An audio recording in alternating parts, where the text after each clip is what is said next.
أعوذ بالله من الشيطان الرجيم.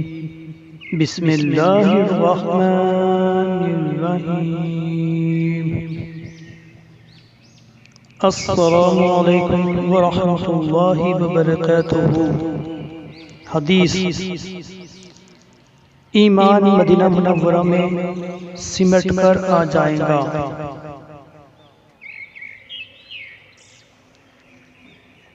حضرت ابو ہریرہ رضی اللہ تعالی عنہ سے روایت ہے کہ شاہد عالم صلی اللہ تعالی علیہ وسلم نے ارشاد فرمایا، حقیقت یہ ہے کہ ایمان سمٹ کر اس طرح مدینہ منورہ میں آ جائے گا جیسے سانپ سمٹ کر اپنے سوراخ میں چلا جاتا ہے. حدیث بحوالہ بخاری.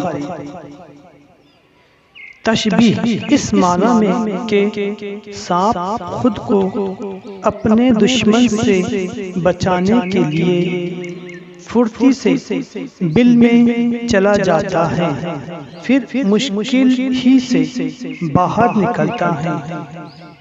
اسی طرح قرب قیامت میں جب ہر طرف کفر و شرک اور فسق و فجور کا بازار گرم ہوگا تو سچے اور مخلص دیندار مسلمان پناہ لینے کے لیے سمٹ کر مدینہ طیبہ میں آ جائیں گے.